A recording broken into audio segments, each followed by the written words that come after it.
Hello again, everybody. Welcome to another episode of Fun and Games Podcast. I'm Geoff Moonen. And I'm Matt A.K. Stormageddon. And you're listening to our 2022 Year in Review. Whatever that means regarding the games, what we've done this year, where we've gone, and what we've seen.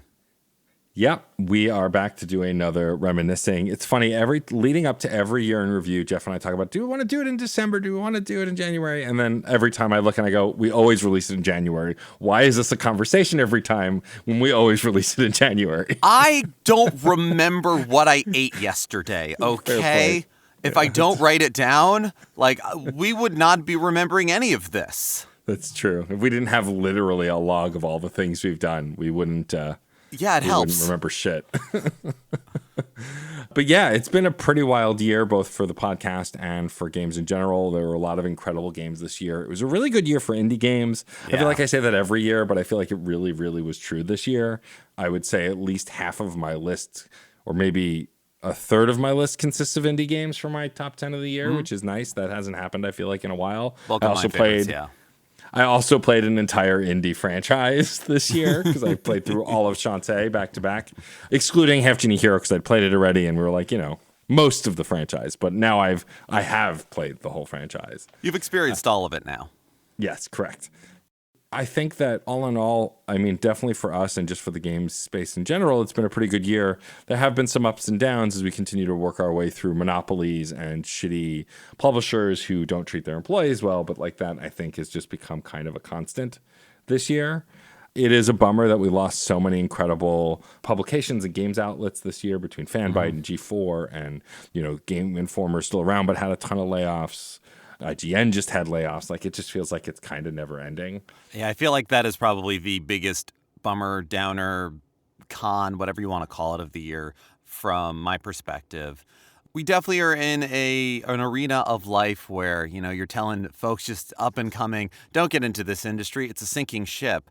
And that's not just games or game journalism. That's all over the place. So why should games journalism be any different? But a lot of good friends, a lot of good people, a lot of great viewpoints, opinions, and platforms to share them are being gutted. And that just kills me. Even it didn't touch us. It's just us and what we're doing right now. So we're our own editors. If we fire ourselves, that's quitting. But yeah, still is a huge detriment. And everyone's trying to come together as best they can and help each other out. And it's beautiful to see. But I would say that is, starting on a sour note, I guess. Yeah. It's tough. And also what hurts us personally is we're friends with a lot of those folks in the industry. And so it's tough to see them go from place to place. It is nice when people get to leave something they're doing to go do something else that they want to do. Yeah. Previous guest of the show, K-Fam, jumped ship to work, within Star Wars and EA, which is really awesome.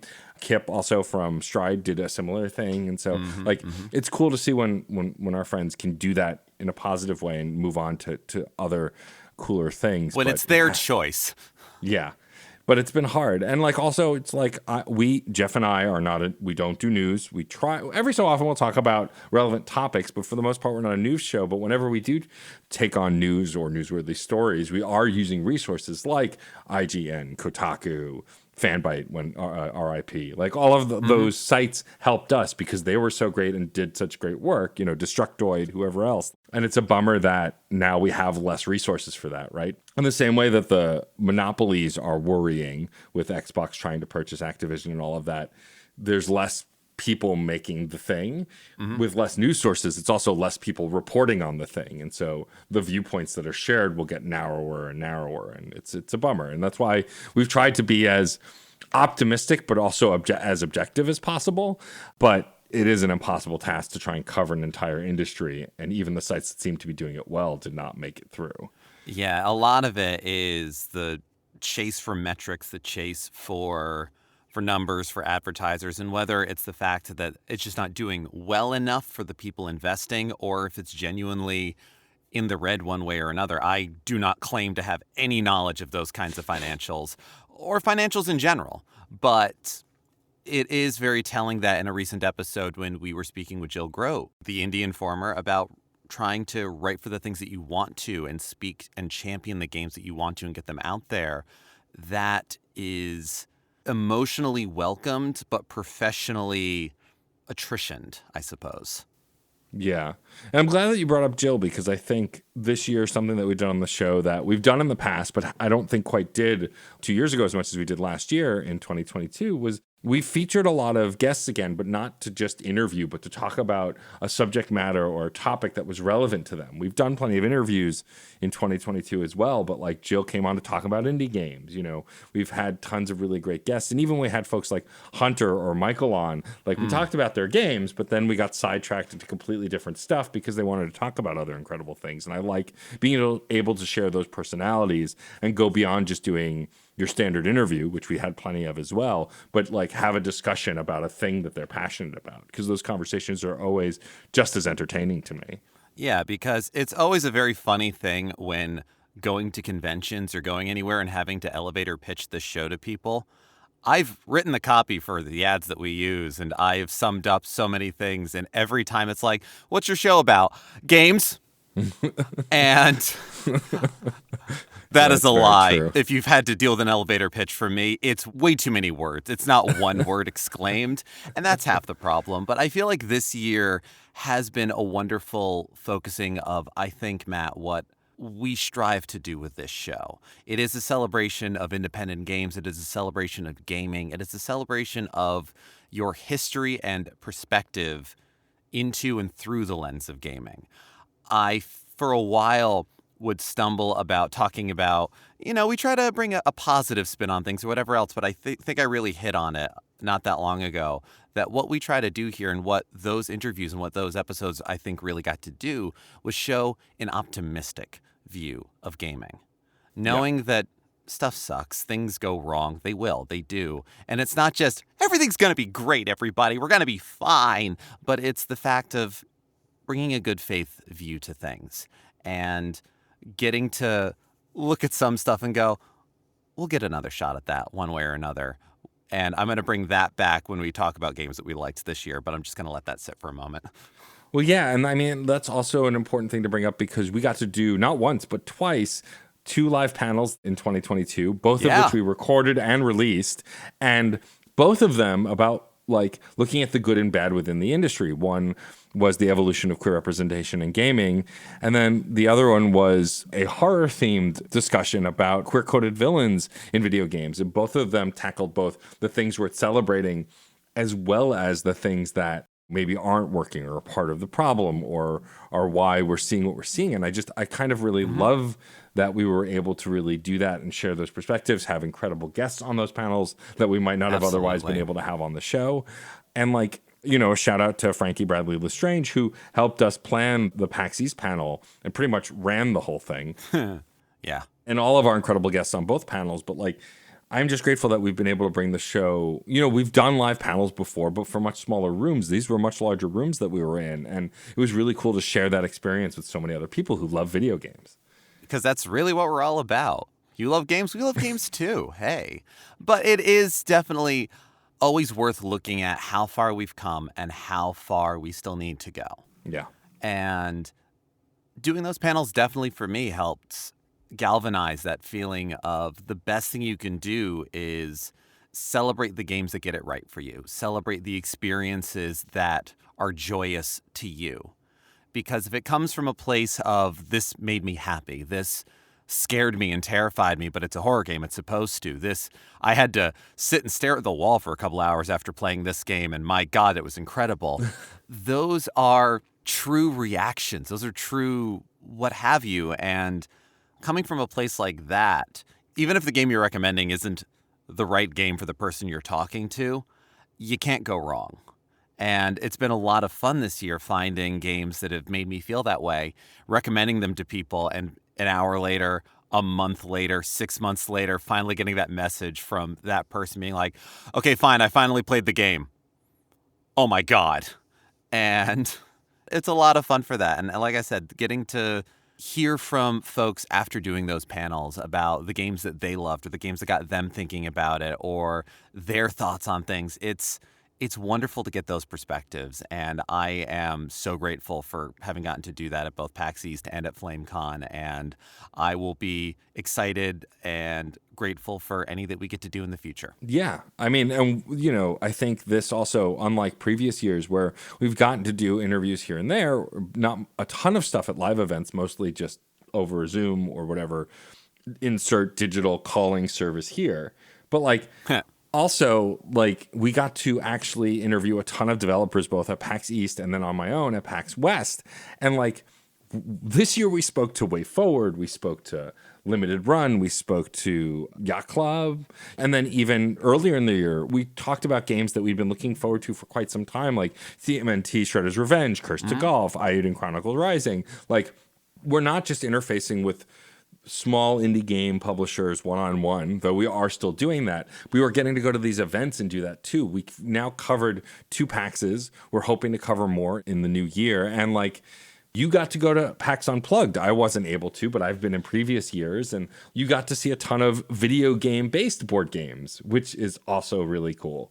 Which will hopefully bear some fruit in the coming months. Yeah. It wasn't a full-on coverage, but it was a wonderful time. And I love that we've been given the freedom to do this. I mean, I'm very grateful for the team at Stride who have helped connect us with other indie developers, have helped us connect at conventions like that. And I just hope we get to continue to do it because it's been a lot of fun. And even if it's only going to PAXs and not other events, that's fine. There are plenty of conventions out there, and we're hoping to go to more. We'll always cover FlameCon as long as they're doing something.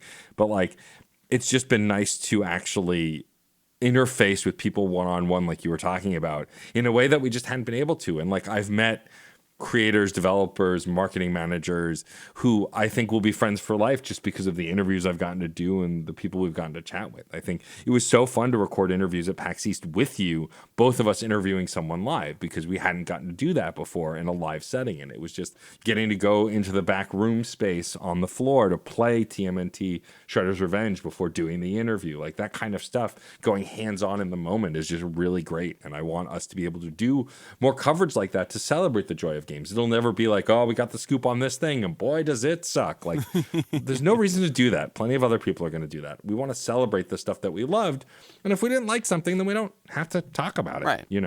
Yeah, we can acknowledge it, I suppose. Yeah, no, there is something great about getting to do those sort of quick on the floor interviews, because we don't have the time and the chance and the space to do full-on interviews, full 45-minute episodes with each and every developer and cool person that we run into. But having the opportunity for that, and hopefully in 2023 finding more space for that in our feed and in what we're doing. I mean, look, we're recording this mid-December right now, but the day that this drops, everything going well, I am at MagFest right now. That's the hope, that's the plan. Future Geoff, you've got this. Present Geoff, past Geoff, I don't care. Time's a soup. But I'll be at MagFest and hopefully getting to chat with some people there. I'll try to do some on-the-floor interviews. It's less of a press event, but starting 2023 off with more reaching out, more finding of good friends, good games, good fun. Yeah. And I think what's really been great also about this year for the show is, of course, we've done a ton more side quests, some incredible folks doing incredible episodes. We're almost, as the year wrapped up, we were almost at 200. We may be at 200 by the time this airs. I can't really remember how the math works out, but like, we're definitely really close if we're not there yet. And we've got something really great for episode 200 that I'm really excited to share that we recorded a while back. But like, we've had some really cool conversations on the podcast as well, diving into joke characters in video games, talking about mini games and then mini games, and like just finding that narrative thread for the discussions we have as well as just having like really interesting, serious conversations. We did one last year about the psychology of video games and like, kind of like interacting with real life events through video games. And this year we got to talk about the anxiety of open world games with Dr. Rachel Cohort, which was amazing. And like really diving into games and our brains and how they work together. We've never had a shortage over the years of talking to incredible people, but I feel like as the years go on, it just grows. We just meet more incredible people. We got to talk about Godzilla for like an hour and a half. That was pretty cool, yeah. With 2 incredible Godzilla lovers, Derek and Charlotte. And that brings me to retrospectives. Like, we covered a bunch of really cool retrospectives this year that I didn't think we would. We finally dove into Zelda. We did Castlevania. We did Sonic. And there are always going to be franchises to sum up and talk about. You can bet your ass after playing all the Shantae games, we're going to do that sometime in 2023. But like, I like that we've manipulated this show to not just be one thing. The broad idea, like you mentioned, is like looking at gaming through an optimistic lens is always going to be there. But like the actual subject matter and how it grows and changes will continue to evolve, and I think has grown in some really cool ways. I agree. I'm very excited about the future. Yeah. We, of course, also didn't just talk about games this year. We did actually play some as well. Once or twice. Geoff and I, of course, are, as we're wrapping up December, in the blitz of like, maybe we'll get to play some more games. And I have like 3 or 4 indie games that I really want to play before the year is out. Yeah. But as of now, I have not played them. But like last year, I beat 46 games. I've been tracking them on Twitter. God willing, Twitter still exists as of when we're speaking. I will continue to do that in 2023. But like, in 2021, I beat 46 games. And then in 2022, I beat 48 games. So it went up by 2. If I can keep increasing that number, like I want to get to a game a week. It's never actually going to be a game a week. The math won't work out that way. But like with short indie games I can beat in a few days versus long RPGs that take 2 weeks, like I want a game a week next year. That's the goal, is to get to 52. But I'm really happy with the stuff that I got to play. I got to play a bunch of the stuff that we interviewed for or got to demo at the PAXs that we went to, like then came out. When we get to my game of the year, we got to interview the creator of my game of the year, which is really fun, which should hint very strongly at what game I'm talking about. But like, it's funny. So I started off 2021 saying, I'm going to play more Final Fantasy games. And what did that equate to? Finally beating Final Fantasy IX, which I loved, and beating the base game and the post-patch for Final Fantasy XIV, which I also loved.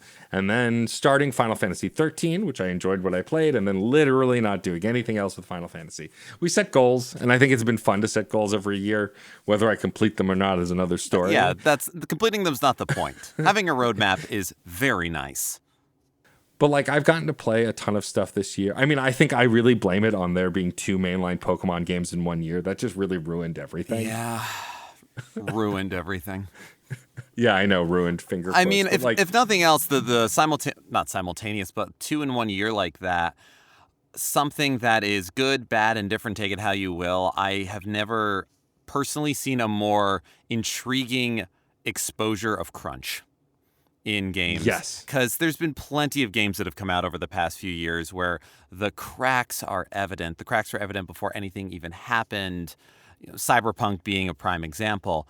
But you try to think about Nintendo as something a little different. And while you know that it is still a company and it's still an industry and everything like that, Pokemon as a franchise, as a media juggernaut, there is a whole web of interconnected points and nodes. If you can't push this forward, you can't make this merchandise happen until this occurs, and then these go.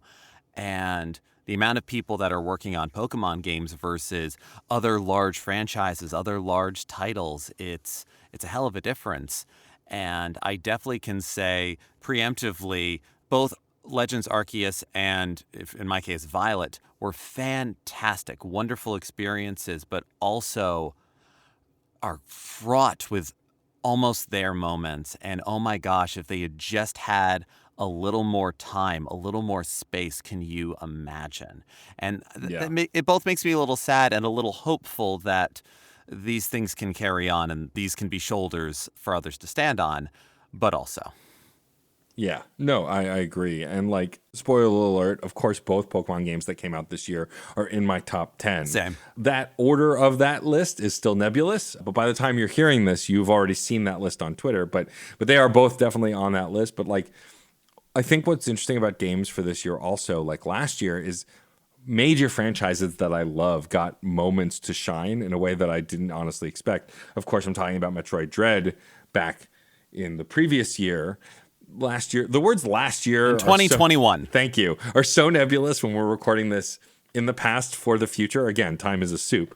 But I got a new Metroid game that year. And then this game year that we're talking about, I got not only a brand new Kirby game that's probably one of the best in the entire franchise, but I also got a brand new Sonic game that is finally pushing the 3D model forward and is not nearly as terrible as everyone keeps saying it is. I think that people are just they don't have any joy. No, it's more complicated than that, but like I loved it. And also it was a year in games where I experimented more. I played and beat Dark Souls 3. I played and beat Elden Ring.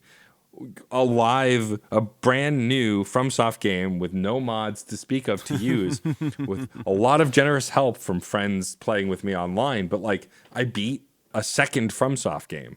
I beat 2 FromSoft games in 1 year. Like previous years, I would have never even thought I'd even try one, and so that's kind of astonishing to me. You know, we got to play in advance of and then review a game in our favorite franchise, Shovel Knight. We were very lucky to get from Yacht Club Games to get codes for Shovel Knight Dig. And then because we got those codes, we were like, well, this is our favorite franchise. We should do a review, and did a review. And you can look forward to more stuff like that in this year to come. And we're going to talk more about that later. But like, that was a first for us and was really fun to kind of look at video games in a different way, trying to review something without still being like overly harsh or negative, trying to be constructive though, because it was a review versus a discussion.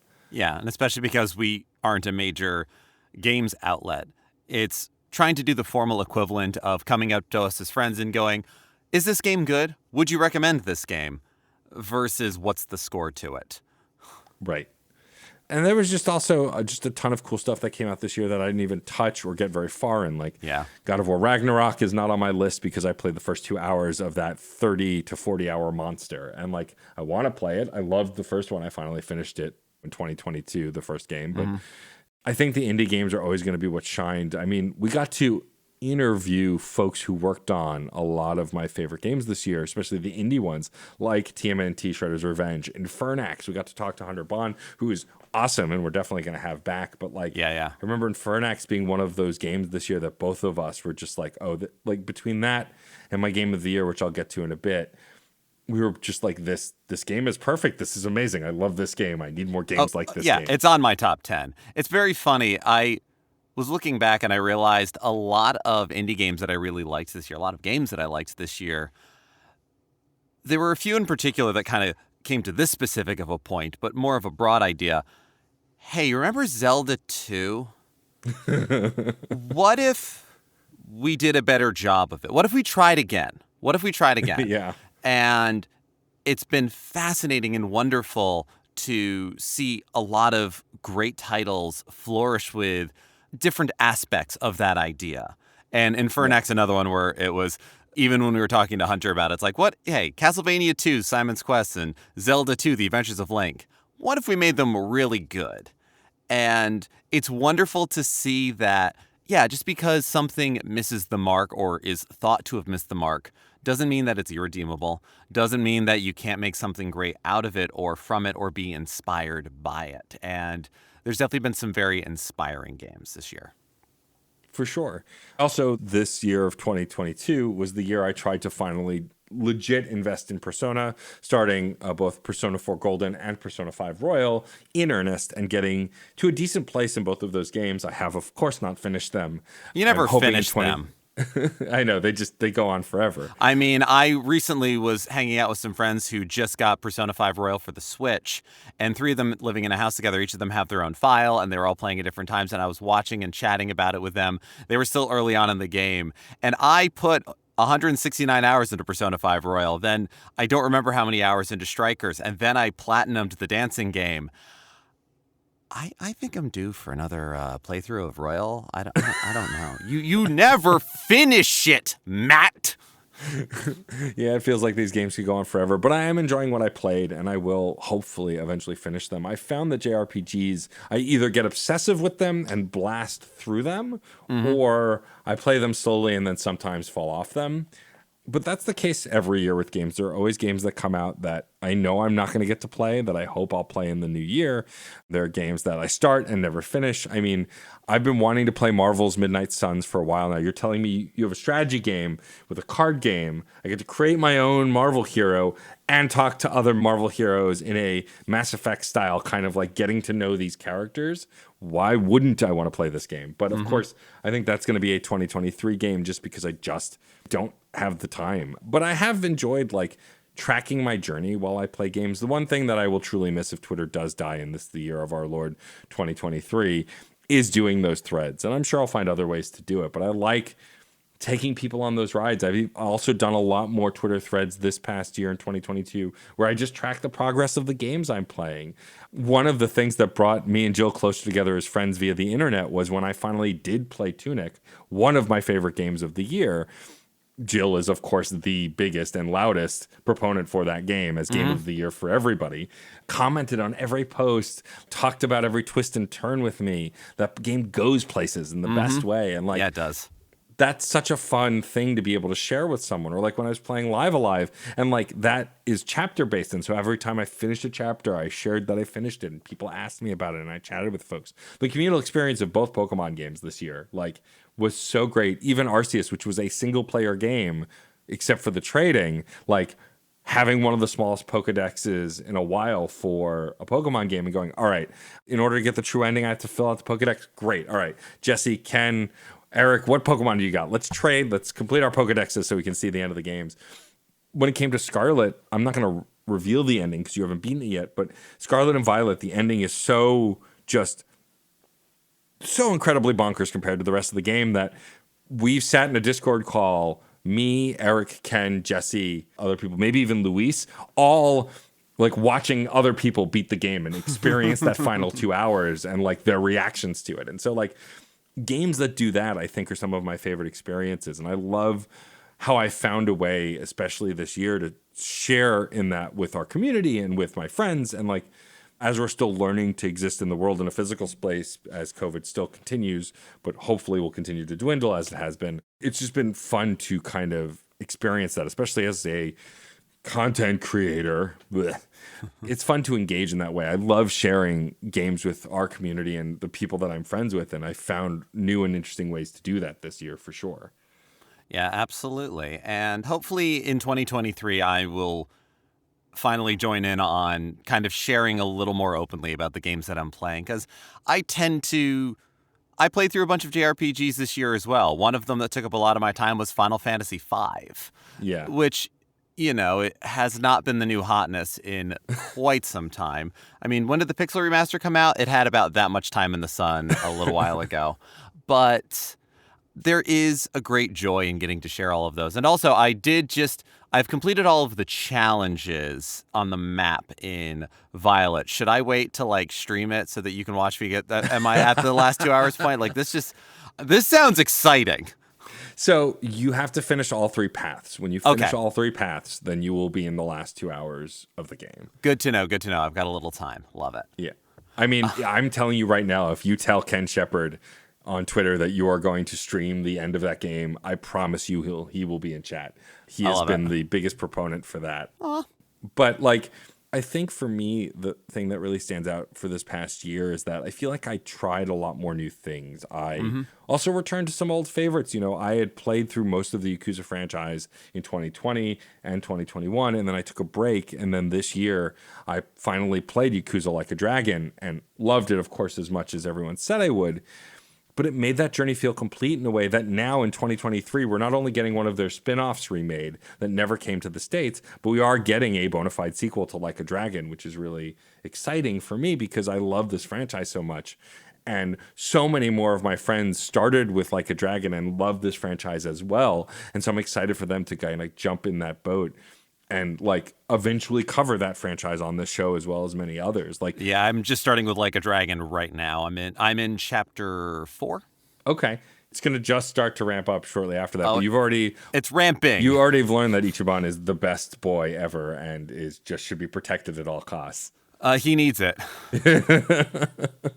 But like, it's one of those things also is like, I could never have imagined us doing a FromSoft retrospective, but now with them having announced a brand new Armored Core for the first time in, 10 years, one of my favorite franchises that hasn't had a game in so long. And of course, me having experienced some of the FromSoft games that I'd not ever played before besides the Armored Core series, like there'll be stuff to talk about in the new year in a way that just didn't exist before. I mean, I love the FromSoft games, but if you're not a Souls player, like they weren't really putting out much else. But now one of my favorite franchises and one of their most popular back in the day is getting revitalized with Armored Core 6. And so I think the conversation in 2023 is going to be very different, not only because of where we are as a show as we continue to grow, but also the kinds of games that are, I mean, I looked at the list of games coming out in 2023 and like we have Sea of Stars, we have Spider-Man 2, which of course we'll have to have Yuri back on for. I would love that. The next game in the Jedi series, Jedi Survivor. Jedi Survivor, yeah. And that's just a fraction of the games that are coming out next year. Like, we know we're going to have major Nintendo titles next year. Like, early next year, we get the next chapter in the Fire Emblem series, Fire Emblem Engage. And like, at first I was like, I don't need to play it. Three Houses was a one-time thing. I loved it. I don't need to play any others. And then I watched the most recent trailer with the gameplay and the artwork. And I was like, no, I'm going to play this game too. I think that we always say that the next year looks like the most exciting year in gaming, but it genuinely does feel like every year it gets more and more exciting as we see awesome remakes, cool new stuff. I mean, thinking about gaming media, we covered the first Sonic movie. We will at some point cover the second Sonic movie. We're talking about Detective Pikachu. But next year, we're getting a prestige series based on The Last of Us on HBO. And this is going to be, I think, one of the widest releases for a prestige TV show for a video game adaptation. And it does seem like they're just more or less beat for beat adapting the games, but the casting is incredible. Like, I don't know if Geoff and I will cover that, but it's something that I could feasibly see us covering because it's just such an interesting jump. They just announced that there's going to be a God of War series. We know Horizon Zero Dawn series is coming. Like, video games more and more are being adapted in a way that they had never been before, not just for movies, but for TV as well. The animated adaptation of Dragon Age does look incredible. Yes, yes. And next year we're getting a Super Mario Brothers movie, which is huge. We haven't had one of those in a long time, and Geoff and I talked about that on another pass, and it didn't go well. The conversation went well. The movie, not there's so a much. high bar to clear here. Yeah. High bar. High bar. But like everything we see of the trailers Mario. looks cute and looks fun. And so like, yeah, I just think games as a medium are just going to continue to evolve. And it's been exciting to be kind of in the smack dab middle of like its evolution as it continues to change and shift. And we get to continue to talk about it. Absolutely. There is a lot of different directions it's going. And I personally love being perpetually excited about what's coming next. It does also mean that this is the annual feeling of it's December and talking about the games that we loved from this year and going, wait a minute, that came out this year? Oh my God. Yeah. And getting to have several obsessions this year with different games, what a good feeling. And I'm excited for the big and small games. I'm excited for the conversations that we'll get to have. I've been meaning to get somebody in charge of one of the very cool indie bundle collections that come out all the time, whether it's Indiepocalypse, the Itch bundle, or Super Rare Games is mixtape bundles. I picked up a few of those in the last sale and have been loving it and haven't had a chance to talk about it very much, but sort of the different ways that we are getting games, gaming experiences, gaming franchises, big and small, whether through Netflix, HBO, animated adaptations, or smaller groups of things to get the smaller games that, you know, it'll be easier to beat 52 games in a year if, you know, they're all an hour each. I don't know. And as the business and the industry continues to shift on the sand of commerce and economy in this world, getting to find all of the different ways that we can share games and games can find us is something I'm very excited about too. For sure. I mean, playing the big con in 2022 wouldn't have happened if we hadn't connected with the creators and with their press team. Like, and I ended up really liking that game. And of course, our incredible chat was great as well. But like, the big con was not a game that was on my radar until we got a key for it, which we're very grateful for, and then able to do an interview. But that said, now it's a game that like I really loved, and I'm excited to see that studio do more games either like that or something completely different. We got the opportunity to see a little bit of their ethos, their feelings, their ideas on things, both through playing the game and through talking to Dave. And yeah, it might have been something that I'd have seen or been like, oh, the aesthetic on that's pretty neat, and oh, I like that kind of stuff. But I would have kept missing it unless I had the reason and the opportunity to play it like we did. And I agree. It doesn't need to be a sequel to The Big Con. I don't think it needs a sequel. No. And no, that's fine. That's good. Not everything needs to be a franchise. No. But I'm excited to see where they go next. And yeah, we find games through the fact that we are the prosumer version of either content creators or games media. We'll come up with our own dumb word for it. I'll come up with our own dumb word Yeah. for it in about give me like a week, but it'll be great. We'll make cards regardless. Other people find games through seeing the adaptations of them. For us, it's, they're just going to do a beat for beat adaptation probably of Last of Us or any of those, but it's like, whatever. People who've never played it, they'll see it like, oh my God. Yeah. And that's the way they'll get to experience it. I love video games for the sort of narrative experiences that you can get, but that's me. And the point of these things are my way isn't everybody's way, nor should it be. Yeah. It barely should be my way, but I like it. Yeah, no, I agree. And it's just been fun to really kind of engage, I think, with our audience, with our guests, with the games in a much different way this year. I mean, also, this year I finished the Mass Effect franchise for Reignite. By this point, we've probably even announced what we're doing next, but just in case, I'm not saying it here, but like I finished on my thread of games I've beaten is Mass Effect Andromeda, a game I never played until last year / this year. And like, it's emotional to get to the end of that story. And of course, Reignite's not going anywhere. And that journey, it's just been such a fun walk through this franchise that is so near and dear to me, but still had new things to experience. Because to me, Mass Effect Andromeda was a brand new game in 2022 because I had never played it before. You know, and that's the kind of fun that we've gotten to have too. Like I said, the Shantae series, I played through the whole thing for the first time this year. Like, I think what's new to us is just as important as what's new that year. Yeah, I mean, playing through Final Fantasy V this year, I had tried getting into the fan translation of it way back when I was in high school, and I was super into emulators and everything else because I just discovered them. It was a brand new toy to me, but I hadn't really sat down and delved through it until Sarah and I played it together. And as much of a Final Fantasy fan as I am, and as much as I understand what Final Fantasy V represents, what to expect from it, I did not expect to fall in love with it as much as I did. Nor did I expect to play through that whole thing and have it felt like every 5 to 10 minutes going, oh, this is where that reference comes from. Not even within pop culture, but within the greater Final Fantasy series, and just go, oh man, these guys got to sue Final Fantasy VII, like, now. But if that's everyone's first experience with Final Fantasy with 7, well, you don't know.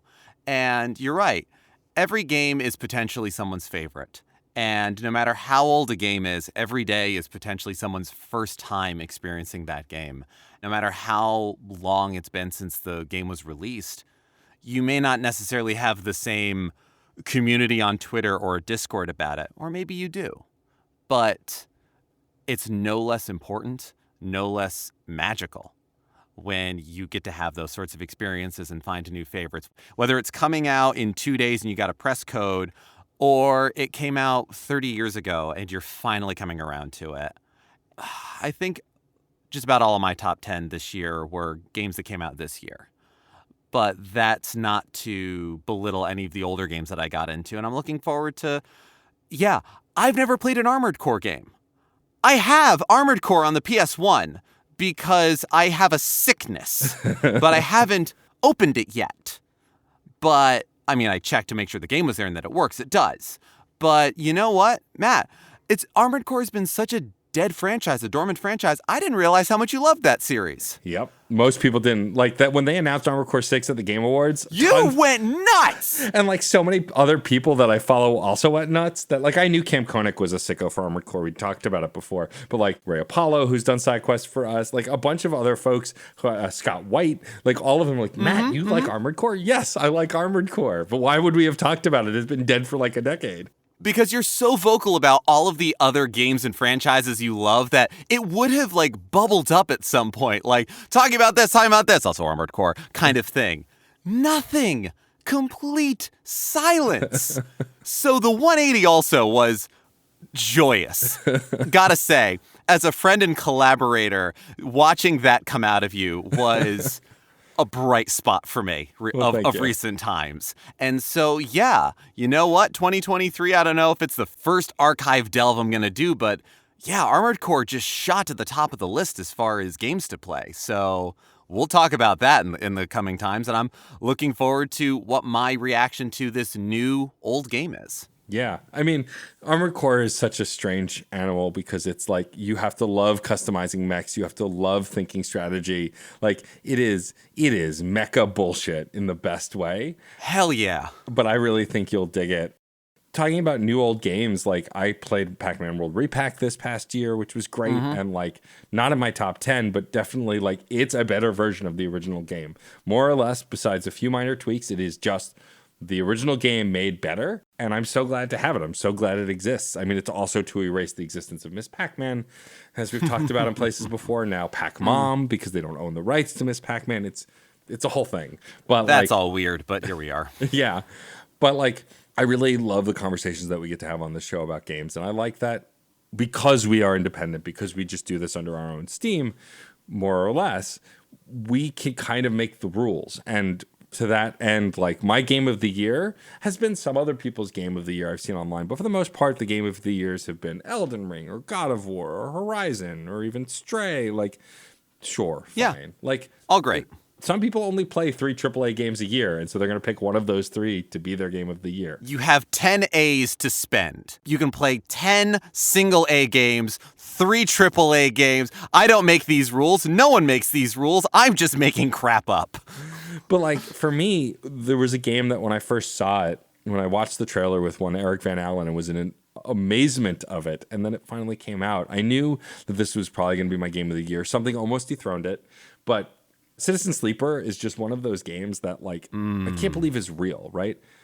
Yeah. Like it feels so perfectly in tune with my aesthetics, my type of gameplay, the little like kind of nitty-gritty stuff that kind of tickles my brain, as it were. Like I haven't played all the DLC yet. I still need to go back and do that. But like that game, from the writing to the character design to the world to the music to the mechanics, all of it just works so perfectly. It's the only game I can think of that I literally have no complaint for. Like, I think that's why it ended up being my number one, is just because all of my other favorite games of the year, I could nitpick something about.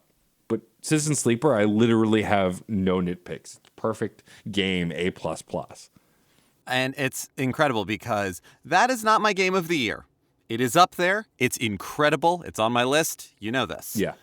But it is one of the 2 games that I have had the most joy, fun, and ease in recommending to people sight unseen, to just anybody. Yeah. As far as talking about indie games, talking about indie titles, I recommended it to...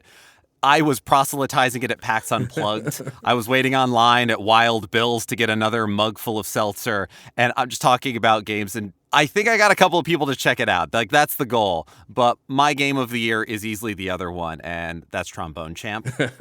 That's one where I don't think a game has gotten me more. It's been a while since I've really enjoyed a good rhythm game. It's been a while since I've had that level of insane joy at an arcade experience. Just about every other game on my list has rich narrative, has beauty in unfolding the rules of the world and the rules of the story, and coming up against your own expectations as a gamer, as a consumer of stories. And those are some of my favorites. And Trombone Champ still had that discovery and still had a narrative to it that completely matched the energy of the rest of the game. And I speak often, probably one of the biggest bingo spaces for me is the use of the phrase deliberate game design. Mm-hmm. And Trombone Champ is a game that understood exactly what it is, continues to understand exactly what it is as updates continue to come forward, as tracks continue to be added. I don't play it as nearly as often as I did when it first came out, but at least a few times a week, I will open it up. I will play through a few tracks. I will unlock a few more cards. I will try to S-rank a few more things, and I will still do the warm-up every single time because it is a completely bonkers control scheme, and I love it for that. It is something that came out of nowhere for me and has utterly captured me. It's one of those where I can't quantify why it's my game of the year. Just understand that it is my game of the year. It means so much to me. And so that and Citizen Sleeper have been the 2. Any other game on my list has been talking about it with people. Oh, you should check this out. You should try that out. Oh my God, you should play Infernax. Oh my God, you should totally TMNT Shredder's Revenge. Like, come on, it is so good. You remember Alf? It's back. It's better, and all of those things. But Citizen Sleeper and Trombone Champ are the two games that I mentioned earlier this episode. Someone reaching out to me later, going, "I finally played it. Oh my God!" Those are the two games that I got the best, most rewarding responses like that from friends, from acquaintances about it. And if I have to pick one game of the year, I suppose, if we're going by this, and there we are. Yeah, I think that ultimately the game of the year is always going to be something that sticks with me. And so that totally makes sense for you, especially knowing how much you love rhythm games, your sense of humor, like all of that stuff. No one would be surprised who knows you that you said that game I'm a ska-loving brass kid. Like, there's wacky humor in these bones. And so, like, these trombones. I think also what's really fun for me as a creator is, like, both of our game of the year, we got to interview the people who created those games. The singular individuals who were responsible for those games existing. They had people who helped them, but, like, the fact that we got to interview both of them this year is great, and I hope we continue to get to do that, right? Like, of course, I would love to interview Shigeru Miyamoto or Masahiro Sakurai or, like, anyone else who's created some of my favorite franchises, but, like, those are less likely to happen anytime soon. So I will continue to pursue the indie developers who are just as important in my eyes. And, you know, the fact that I can safely say 4 of the games on my Game of the Year list, we interviewed the creative minds behind them. And then 2 of the others, we are working to interview those people. So, like, all of that stuff is just really impressive to me, is that we can make that happen. And that's, of course, as my top 10 exists as we are talking on this day in the middle of December. That list could change by the time I actually release it on Twitter. But, you know, broadly speaking. Joys of life. It's all unpredictable. It's all chaos. One of my greatest shames that I carried through 2022 is that in 2021, I made my top 10 before playing Life is Strange True Colors, which ended up being one of my favorite games of the year. And just had to proselytize like the first 3 months of the new year. Be like, play this game. It's so good. I can't believe I didn't play it. Oh my God. It's incredible because all of these things are just snapshots in time. If I may lightly tangent for a moment, it makes me think of when one gets married and you stress so much about the guest list if you are doing anything resembling a traditional Western style wedding, of who should be there, who can't be there. Oh, do we know them well enough? Do we love them enough? What tier and sphere of friends and acquaintances and family can be there? Yada, yada, yada. And when Sarah and I got married, just over 8 years ago, as of when this episode drops, holy mother. The thing is, not long after, there were other friends who are a huge part of our lives now that we really got to know them after that. And it feels kind of like, well, we couldn't have known. But also, our wedding guest list isn't easily accessible through any means on the internet. So who cares? Except for the people that we're personally talking to. But a top 10 list, a game of the year, a favorite game, everything like that, it is subjective. We are human. We are flawed. We are going to play an incredible game 3 hours after we post our game of the year and go, oh no.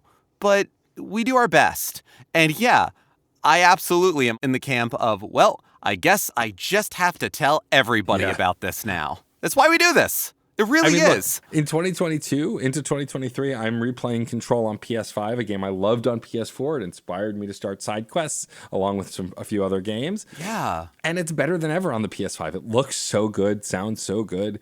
And I still proselytize about that game. They just finally officially announced the sequel, which I'm very excited for, as well as the Alan Wake sequel. I haven't played the Alan Wake remaster, or is that one a remake? I don't remember. It doesn't matter. Alan Reawakened. Yeah, exactly. There you go. There we go. Print it. There will never stop being too many games to play at all times. I just saw a 2D JRPG indie game that I shared with you and Alex in our group chat. Chained Echoes, yeah. Literally minutes ago. And I went, I want to play this.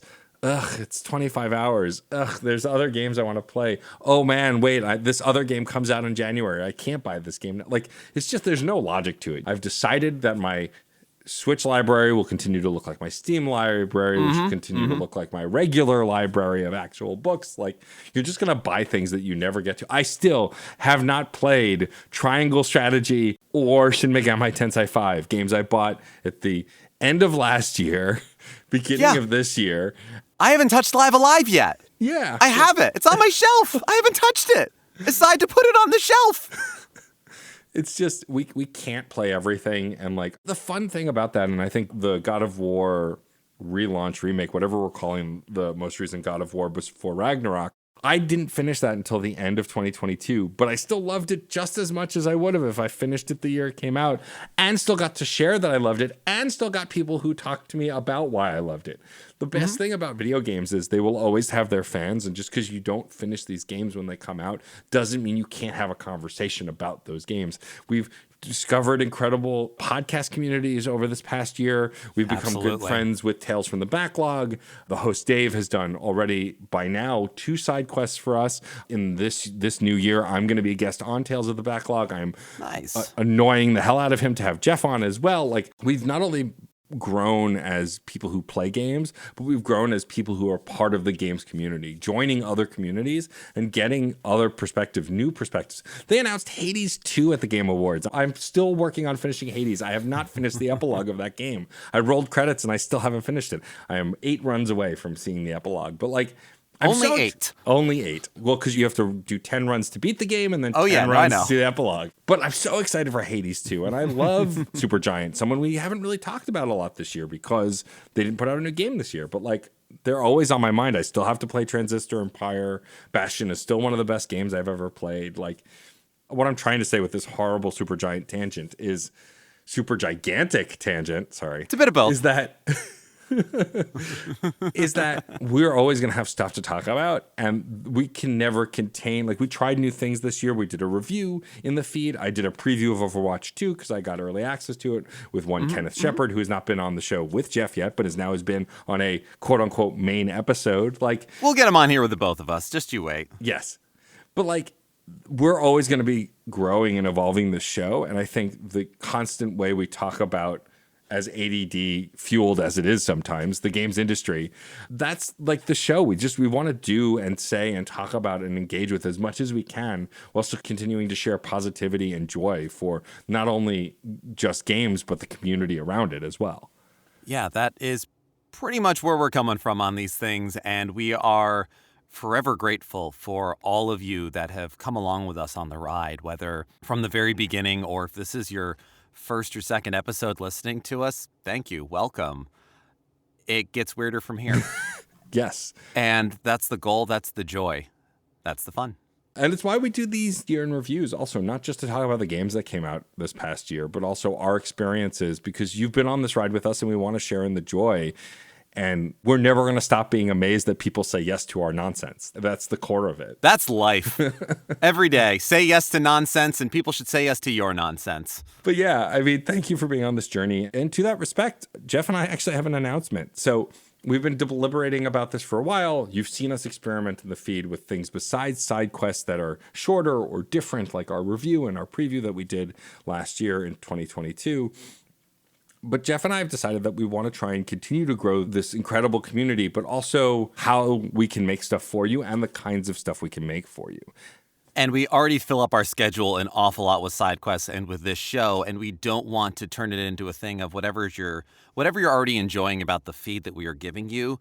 We don't want to slow that down, bog that up, or drive ourselves crazy trying to find more schedule stuff to fit that in. And so with that, we've decided to launch a Patreon. As of when you're listening to this, you'll absolutely be able to find it immediately. It is, of course, Fun and Games Podcast on Patreon. And the idea behind this was to not only give folks an opportunity, if you just want to throw money at us because you like us, which there are some of you out there and we are grateful for it. Yeah, thank you. We wanted to also give an opportunity for folks who want more than what we're already doing, extra reviews, live streams, Q&As, previews, whatever, to help us make that happen. It's only going to be 3 tiers. It's going to be $3, $5, and $10 tiers. It's going to be super straightforward. And the idea is that if you want to support the show and show your love with your dollars, we will appreciate it, because we have not made much of a profit from the show at all, mostly a loss, hosting or whatever else. And we'd like to be able to at least not only just break even, but like be able to bring you more than what we're already doing. We love doing this show so much. And we're at the point where we comfortably feel like we know how we can grow it, and we need your help. And we can then be a part of something together. The elevator pitch for the Patreon is at the $3 level. You're graciously giving us your money to continue to do what we're doing, and we are thankful for it. You get our endless amount of thanks and love, and it is the lowest tier on the Patreon. In the middle tier, at the $5 tier, it gets you a thank you at the end of the show. We often have thanked listeners who have helped us grow the show, shift things around, people we've interacted with a lot online. But we want to give a more specific way to thank you. So if you join at the $5 level, we will give you a shout out at the end of every episode, a thank you for investing in this show and helping us to make it better, grow it, expand it, however you want to look at it. And then at the $10 level, that's where you get access to the extra content as well as all the other stuff, our undying thanks and love, and your name shouted on the show. And what is that extra content? Well, we're still figuring that out. But the idea is like the review for Shovel Knight Dig, the preview we did for Overwatch. The idea would be those kinds of things would be that bonus content monthly. Geoff and I have wanted to do some co-op live streams for a while. We've wanted to do video content. We've wanted to do more written work and written articles. All that kind of stuff that we've wanted to pour our heart and soul into. Unfortunately, we also need time and we need money. And this kind of support would allow us to do that. It would allow us to say no to some other things that we're working on. It would allow us to shift our attention, and it would allow us to give you more of the kinds of stuff you love from us with a different twist. You know, we want to bring on guest writers or bring people on to do their own little review or preview of something. You know, travel somewhere to interview a guest that we can't possibly do remote. Things like that. Any dollar that you put into the show just helps us make this show better. None of this is like, yeah, give us money because we want your money and we're broke. That's not the point of this. It's not about money for the sake of livelihood. It's money for the sake of being able to invest it into the thing that we're making and continue to approve it for you.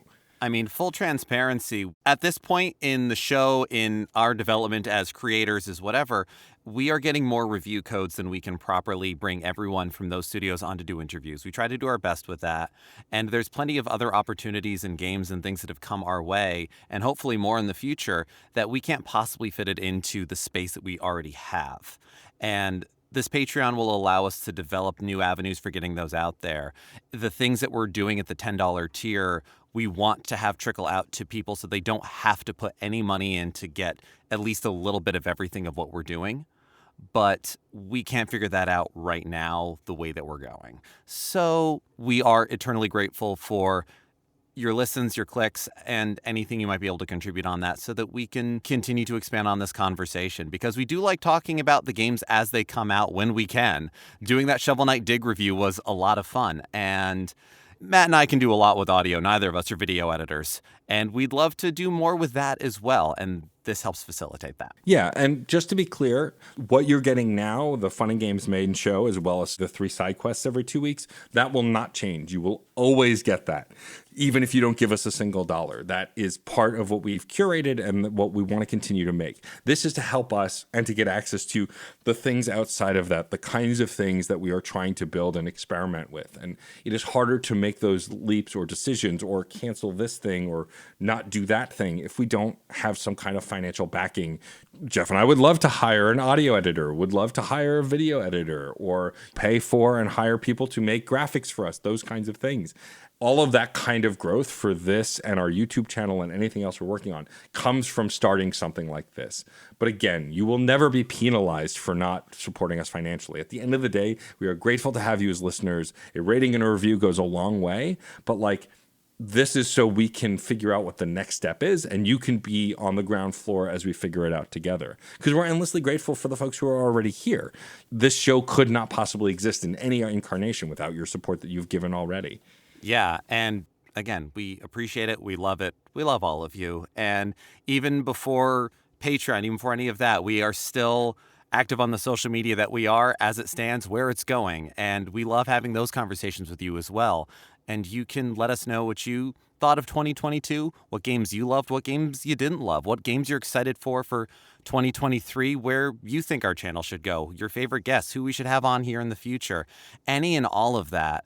Those conversations will still happen. You can find us in a lot of places online. You can find us at Twitter and Instagram at Fun and Games Pod. You can email us at funandgamespod@gmail.com.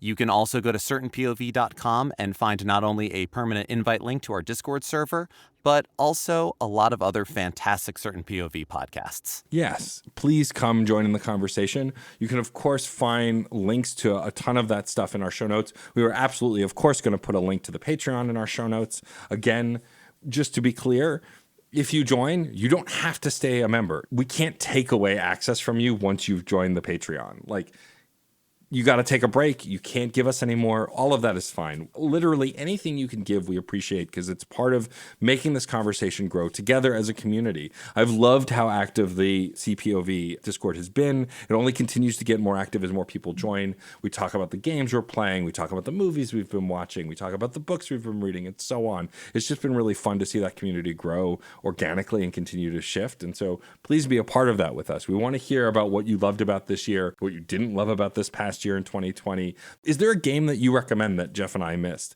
It is very likely that we didn't play your favorite game, whatever that was. It's extremely likely. And so if there's something that you want us to play, please shout it out to us on the Discord, on Twitter, via email. We would love to hear your thoughts on what was your greatest game of 2022.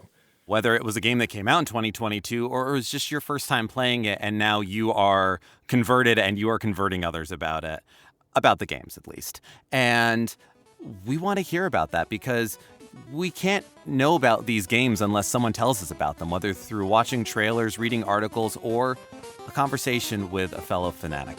And this is a conversation. Thank you for being a part of it. I'm Geoff Moonen. And I am Matt A.K. Stormageddon. And happy gaming. Hey there, Screen Beans. Have you heard about Screen Snark? Rachel, this is an ad break. They aren't Screen Beans until they listen to the show. Fine. Potential Screen Beans. You like movies and TV shows, right?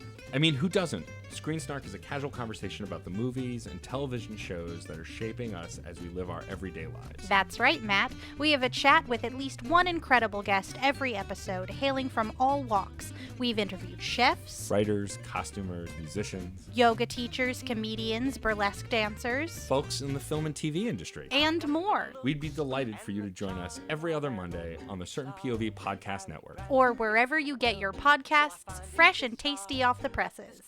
What? That's not. Can I call them Screen Beans now? Fine. Screen Beans. So tune in and we'll see you at the movies or on a couch somewhere. 'Cause you're all Screen Beans now. She will be mine. CPOV. CertainPOV.com.